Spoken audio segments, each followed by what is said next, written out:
ऐसा है ना, लोग कहते हैं पीर साहब आजकल औलाद जड़ी है वो माँ बाप की नाफरमान है।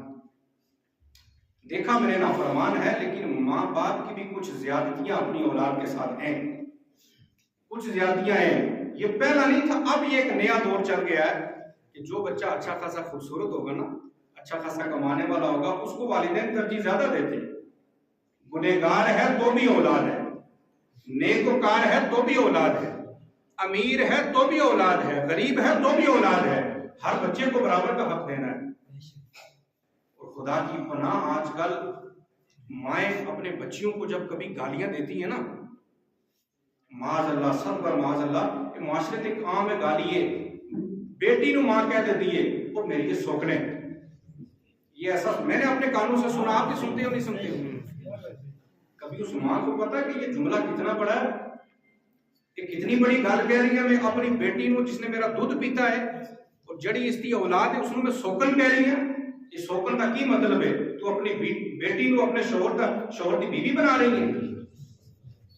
जब तू अपनी बेटी को अपने शोहर की बीवी बनाती है ना, तो फिर उलमा से पूछे तू अपने शोहर के लिए हराम हो जाएगी। एक वक्त में या बेटी रहेगी या बीवी रहेगी, शर्म आनी चाहिए। और फिर बाप, शरीयत कहती है कि जब बच्ची 9 साल की हो जाए ना बेटी, तो बाप को एहतियात करना चाहिए कि बच्ची को अपने गले से भी ना लगाए, उसके गाल पे बोसा ना दे, कि इस्लाम कहता है। दूर से उसके सर पे हाथ रखे और करीब जब वो बालिग हो जाए तो फिर तो कतई इजाजत नहीं है, क्योंकि अगर एक मर्तबा भी कहीं बच्ची को बोसा देते देते दिल में शहवत आ गई तो उसकी मां जो तेरी बीवी है वो तेरे पर कयामत तक हराम हो जानी है। और सारी जिंदगी अपनी बीवी से जिना करता रहेगा घर में बैठकर।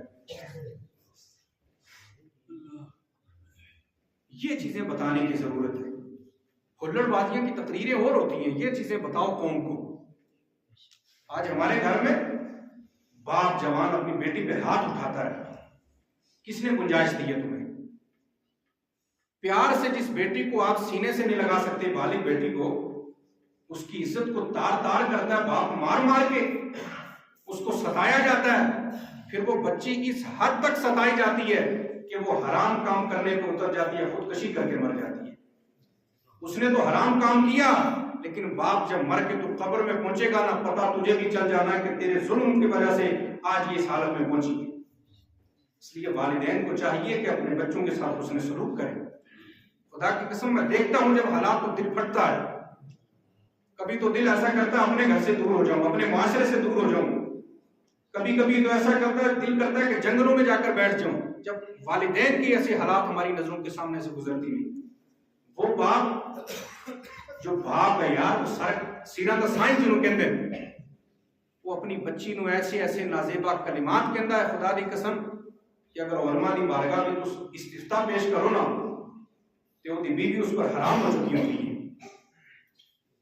इतनी हालात नाजुक इन किबला के वालिदैन मैं अपने कन्ना सुनिया अपनी बेटी को कदे कदे कह देता हो मेरी रन्ने। ये हमारे माशरे में ये चीजें हैं नहीं है, मैं झूठ बोल रहा हूं। ये चीजें बुनियादी चीजें हैं। अच्छा, कई मरतबा ऐसा होता है बीवी से लड़ाई हुई, तू निकल जा मेरे घर, कोई गुंजाइश नहीं घर में। तो शरीयत के लिए तेरे घर में नहीं हो, तेरे निकाह में भी उसकी कोई इजाजत नहीं रही, निकाह तो बाहर हो गई है। आप मुझे बताओ, हम और आप अपनी बीवियों को दिन में कितनी बार कहते हैं जा मेरे घरों निकल जा, तेरी कोई गुंजाइश नहीं मेरे को। हम कहते नहीं, हम मुंह से तलाक ही कहेंगे। अच्छा, फिर तलाक हो जाता है, और पीर साहब अस्सलाम वालेकुम, वालेकुम सलाम, ऐसे दसो मैं गुस्से में अपनी बीवी को तलाक दे देती है, गुस्से भी तलाक हो जाती है। तो मैं क्या प्यार विचार थोड़ी तलाक देती किसे?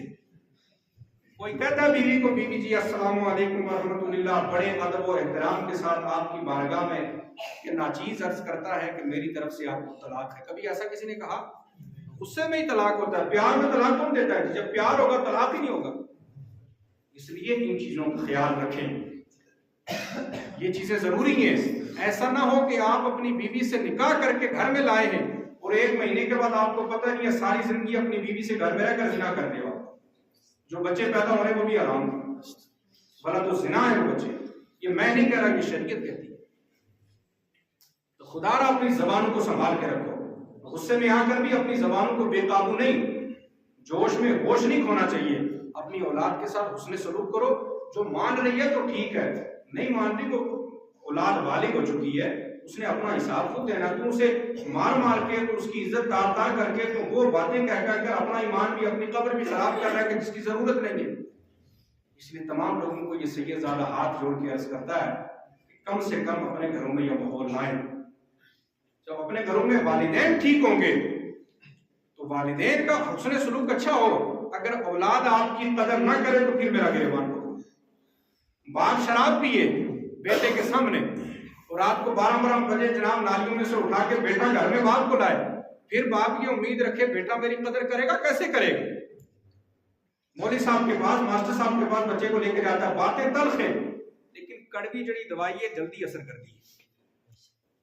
बच्चे को मौलवी साहब के पास, इमाम साहब के पास लेकर जाता है, वो जनाब मैं तो नहीं पढ़ सकिया, मैं चाहता मेरा बच्चा पढ़े। तो क्यों नहीं पढ़ सकिया? तेनू के मौत भेज रही है। तेरा बाप भी तो तुझे पढ़ाना चाहता था ना, तेरी माँ भी तो तुझे किसी स्टेज पे पहुंचाना चाहती थी, क्यों नहीं पहुंचा? और नहीं पढ़ सकिया जी, दिल नहीं किया। मैं जी तेरा दिल नहीं ना करता, इस तरह भी नहीं करना। खुद पाबंदे शरीयत हो जा, फिर अगर बच्चे नेक ना हुए, गौसे आज़म यूं ही बन गए थे। माँ नमाजी थी, बाप मुत्तकी और परहेजगार था, तब बेटा अब्दुल कादिर पैदा होता है। बाप अली हो, माँ फातिमा हो, तब बेटे हसन हुसैन पैदा होते हैं। बाप शराबी हो तो बच्चा जवारी होता है, वो फिर नेक नहीं होगा। इसलिए अपने आप को पहले देखें।